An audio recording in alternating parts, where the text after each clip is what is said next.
Good afternoon. Thank you, everyone, for joining us today. Today, we have Michelle Needens presenting to us. Super excited to hear from Michelle. She's going to talk about the power of a multidisciplinary care team. So, Michelle, I will go on ahead and turn it over to you. Thanks again for joining. Let me just pull up my slides real quick. Um,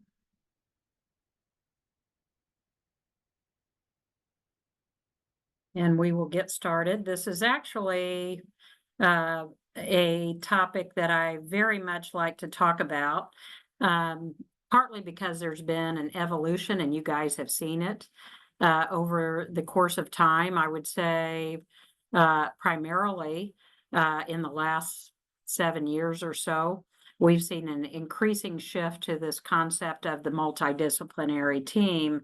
It's really become pretty critical in a lot of areas. But I would say, and we're going to talk about a little bit, the complexity of dementia lends itself to the necessity of that in a significant way. So when we look at this trend and the direction, we see this alignment with social determinants of health, and to some degree they have been defined in a pretty limited way, I think, and we're beginning to broaden that. It certainly included things like depression, as we see in Medicare wellness checks, which is a positive, and have already included the necessity in primary care to do a cognitive screen. So we've seen this relationship between, yes, we need to understand healthcare issues. Yes, we need to understand them as early as possible. And yes, our social selves and what I consider our whole selves play a role in our healthcare. Additionally, we've seen Medicare embrace new models that really look at the multidisciplinary team. So some time ago, maybe 10 years ago or so, they began the Comprehensive Care Plus models that encouraged primary care to look at other disciplines within their practice. Many practices that participated in the pilot and now formalized program of CPC Plus and the evolution of that, what it's called now, included social workers and psychologists for behavioral health needs. We saw dietitians, nutritionists added to the practice offering. So that really moved the dial to some degree. The emergence of the chronic care management codes. And I see in my work, around the state, talking to various primary care practices, many of them have chronic care managers that include monthly conversations with patients and families, and really looking at their needs and trying to address proactively rather than reactively those things that could complicate their health care. And then the newest of which are reimbursement model. Well, and let me say before I get to guide that there's also been various codes for physicians and advanced care providers to use that also include kind of that education piece as it relates to dementia. So we've seen, various models that tell us that Medicare is absolutely, and Medicaid as well, we'll talk about that in a minute, moving to models that include whole person, acknowledging that whole person in the healthcare profile. And then there's Guide. So Guide is the newest of Medicare payer sources. It will begin on July 1 as a pilot. So health systems and practices had to apply to be part of Guide. The list of Guide providers should come out at the end of June or perhaps early July. So I don't know who's participating. If there are practices that have applied, that have been accepted and contracted to be a guide provider, please put them in the chat and let us know. I'm interested in who's participating in guide. What is guide? Guide looks at that multidisciplinary team. So it pays a per member per month fee for dementia patients over the spectrum based on stage and certain social variables, including people that, for example, live alone. And so that includes the doctor, that includes social work or navigator, and it also includes benefits such as a annual amount that can be used for respite care. And that's the first time we've seen Medicare support respite care. And it's a small amount, $2,500 a year, but it will be a game changer for people that are in crisis that can't afford respite. So guide, I look forward to seeing and hearing from those of you participating in guide. It's significant. And I think it's just the tip of the iceberg in terms of everything shifting to an interdisciplinary approach. We cannot do this in silo anymore. It is impossible. It is impossible to do it in any form of excellence. And understanding that has to be culturally adopted by every practice. We see value-based elements in the Medicaid replacement programs, such as PACE, which has long supported this whole person kind of concept and has supported respite care. And so we see these community Medicare, Medicaid replacement plans offering additions for that whole person concept, whether it be nutrition, whether it be fitness, all those kind of things. In medical schools, we increasingly see integrated health education. We see specialized programs on the social work side. We see buildings, for example, here at KU Medical Center, we have a health education building with lots of classes now that include both medical students and other disciplines, nursing, occupational therapy, etc. And we're beginning to see new partnerships emerge as part of our effort in how are we going to do this? How do we continue to evolve with the times and with the knowledge, with what all of us have, and that's limited resources. So what is exactly collaboration in healthcare? It is the process of problem solving. So we are not talking about a hierarchy where we have a set of assistants that we just render orders to. We're talking about collaboration. And we're talking about everybody plays a key role and respected as such. And so really figuring out how are we going to deal with some of these problems and what is that process? It's looking at shared responsibility for decision making. Let's all have some input into the process. There are seldom easy answers when we're talking about progressive dementias, and the extension of the ability to carry out a care plan. How do we work towards shared goals? The goals as it relates to managing individuals with dementia across all spheres. So, for example, it matters if we have an individual who is struggling with depression. Does it implicate medication compliance? Does it implicate our ability to advance non-pharmacologic interventions? Does it implicate caregiver burden? Does it implicate how long someone can stay at home? Of course it does. So the decisions made and the recommendations made have to be seen in that holistic kind of manner. Now, there's different types of multidisciplinary collaboration. So again, I live in the real world. You guys do too. We all have limited resources. So in the ideal world, we figure it all out together. We are open to the possibilities. So one approach is co-located collaboration. So that means whether it's hiring other disciplines to work in your practice, whether that's hosting other disciplines, coming in and seeing people in practice, but it's co-locating, making sure that there is space. So, for example, in our memory clinic, we have social work consultation rooms. There is a nearby space for neuropsychology, etc. There's education rooms. So co-located kinds of collaboration, again, key. We're not talking about,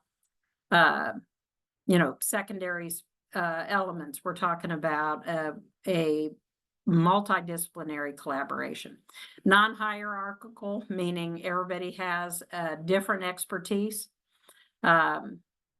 Physicians have a different set of expertise than nurses or occupational therapists or social workers, etc., and that all those elements of expertise add some value. Collaboration through shared consultation. Sometimes it's not just about seeing patients. Sometimes that doesn't work, but you need someone to consult with or to support through an assessment, even when primary care or neurology carrying the ball, so to speak, and collaboration through referral and counter referral. That there's some knowledge and shared information, that it isn't just about, let me give you a name of someone to see, that information goes two ways and is used as we look at care planning. Now, again, lots of potential partners in multidisciplinary teams. I've highlighted the most common that I see in primary care practices, but any of these are possible, and again, all have valuable expertise to come to bear. It's in both literature and our experience that those collaborations are stronger when it's face to face. When we have, for example, co-located partnerships, when we invite people from other practices or specialists into the primary care practice to see patients, or I see in some practices that there's specialty areas where specialists can come in to the primary care practices. It is stronger because you're not only seeing the patient, but it provides an opportunity to actually see and know and talk together as clinicians. And that's so valuable. And it also allows accumulated data. There's no replacing going next door and talking to someone in the office next door and saying, here's what I see and recommend with this patient. That kind of shared data is vital, and it can be constructed in a number of ways. Again, there are some practices that hire various disciplines. Hallelujah for that. That's not available to all of us. And there are many practices that share multidisciplinary staff. So challenges, and I just add this slide because I want those of you who work in primary care to know I recognize the hardship in that office, and the pace and the demands, and that it makes it very, very hard to manage dementia, which is a puzzle to figure out. It's not just the diagnosis, it's the emotional terrain, it's the behavioral problems, it's the necessity of including secondary sources like spouses and adult children, sometimes multiple ones. So all of these challenges in primary care make that somewhat difficult. Some of this is changeable. For example, I hope that what is changeable is hopelessness. We can make significant strides and improve the lives of people if we all work together. It is not impossible. We cannot change course of disease. Uh, but we can change some of the hardships, which are some of those neuropsych issues, et cetera. And we can support people in accessing resources that are available. And, we can participate in increasing capacity among those caregivers. So what are the dementia-specific needs? As we construct in our minds and in our practices, what exactly do we need amongst our patient population so we can even begin to build a plan to get there? Well, what we know is there's escalating losses. I tell people all the time, every day I tell a family or a patient, the loss, the grief is not about having the dementia. The loss or grief is about 4,700 things that come along the path. And we have to deal with each one of those if we are to remain in the strongest position we can be in. We have to acknowledge them and deal with them. So there's changes in life patterns. It would not surprise any of you that we deal with lots of complicated families, lots of complicated relationships, and families that have done things one way for a lifetime that now have to change. And all of that provokes some difficulty, sometimes seemingly impossibility that we have to navigate. The increased risk of depression, and we talk about that a lot in pocket talks and weekly webinars and education. I cannot underline that enough. We have to deal with the depression in the person with the disease and the care partner. The name of the game is not you in essence don't have just one patient, you have multiple patients. Anytime you're dealing with a situation with dementia, and you have to look at all of that. We often are dealing with late onset alcohol abuse for a host of reasons, relationship shifts, the lack of access to historical coping strategies when people don't have access to say, I cope because through my work and I don't work anymore. I cope because I could go out and go to friends or play pinochle or whatever it is, and I can't do that, or call folks, or privacy, or taking walks alone. There's a lot of ways people cope, and many of them get implicated in the diagnosis of dementia, which lends itself to that anxiety and agitation. Superficial or absent disclosure of concerns. People don't understand oftentimes dementia. They perceive it as late stage, or even if it's middle or later stage, they maybe believe that the neuropsych issues are expected. They just don't always, and I would say often, do not bring actual concerns, the real concerns that are difficult, to the table. Cannot tell you how many times I've met with families where clearly in the chart it says no depression, they're doing fine, and they're not doing fine, and they're very depressed. Or that they have support that they do not have, or they don't have problems in functional areas, or they have big problems. That doesn't mean that they're lying to the provider necessarily. It means that there's a process to secure that the full breadth of the information accurately. Challenges in early detection, which you have heard about if you've attended prior pocket talks with Dr. Townley. Extensive assessment set. We look at various, not just the functional assessment, but also depression assessment, caregiver burden assessment. I mean, we're looking at a lot of pieces. And then limited intervention options in terms of medicine. And we all know this. Now, that's increasing some. We have the infusion treatment option now for some in very early stage. That's a pretty small subset. So lots of the intervention is about how are we going to cope? How are we going to recraft quality of life? Now, again, it's not Michelle saying that multidisciplinary process works. that has been validated over and over and over and over.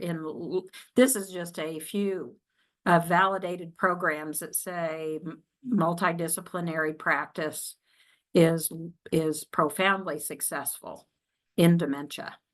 And one of the earlier ones was the Cleveland Managed Care Demonstration Project. Now, I highlight that one here just because it's managed care. And of course, what is the agenda? What is a key agenda for a lot of insurance companies, certainly managed care or replacement programs, and that is cost savings. I mean, that to some degree is the holy grail. And so we, in the Cleveland Managed Care Demonstration Project, it proved that the addition of dementia specialized care managers, so not just assimilating them in we have general support, but people that were dementia specialized, that we saw reductions in depression, caregiver burden, and guess what? Health-related costs. It was largely successful. And then we had the PREVENT study, which was one of the first studies that really identified specific costs. You all may be familiar with the Neuropsych Inventory Questionnaire. We're going to talk about that, I think, in a later pocket talk. But the Neuropsych Inventory Questionnaire really looks at the severity of some of the behavior and mood problems, as well as the distress factor in the caregiver of mood and behavioral challenges.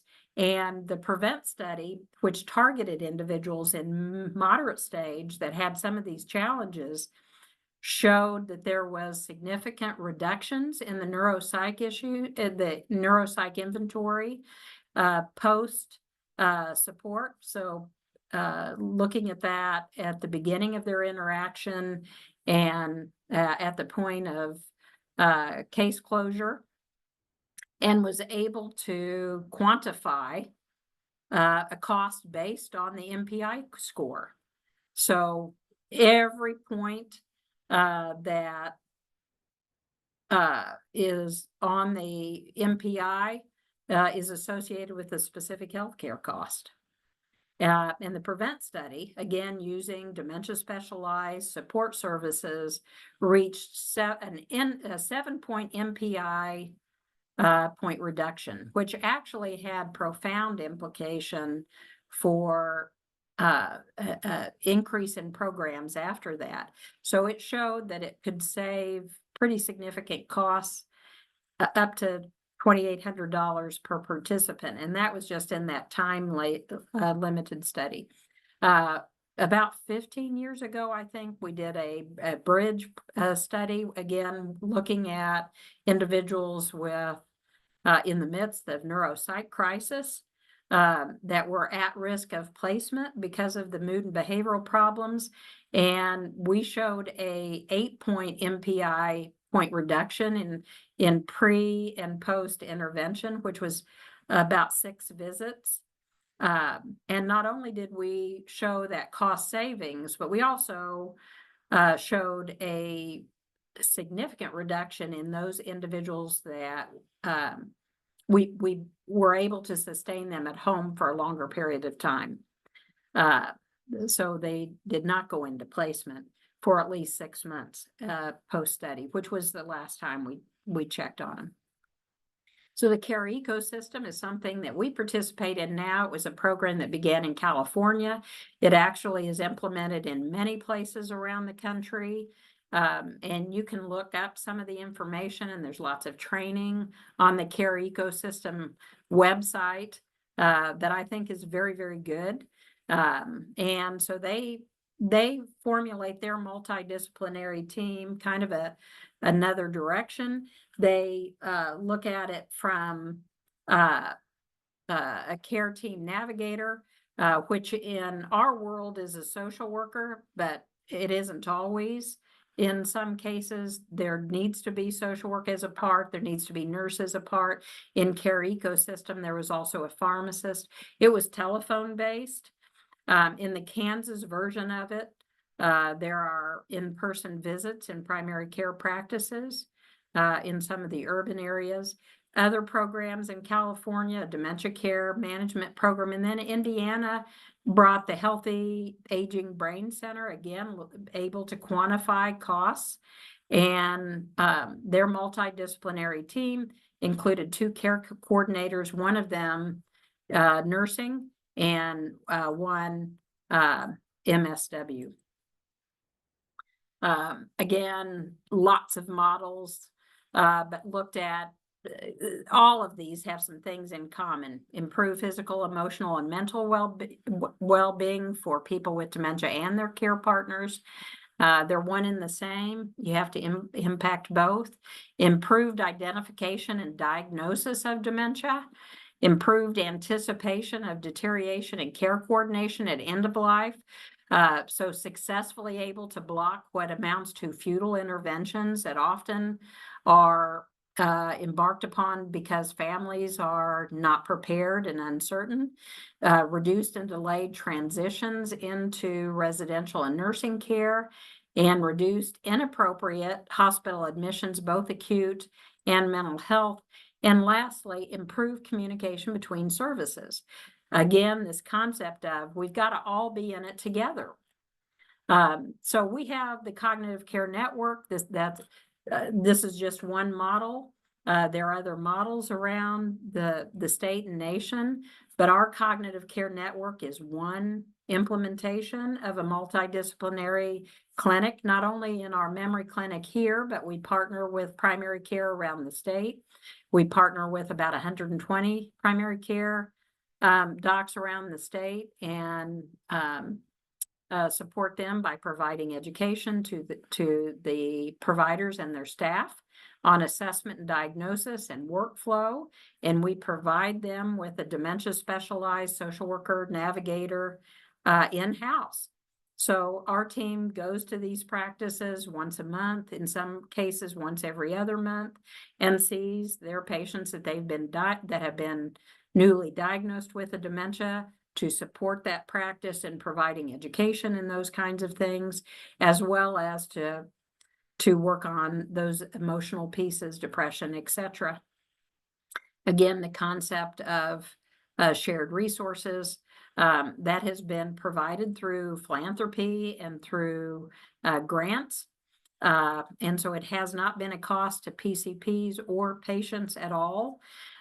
We also support the integration of research opportunities, which sometimes avails additional resources to patients and families.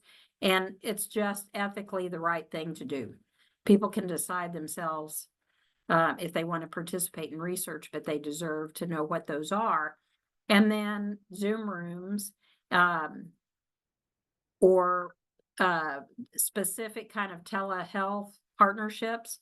And so we're working to start a rural practice support clinic this fall, where it isn't referring into neurology, but referring into a dementia specialized nurse practitioner and navigators, that we can do that online with many of our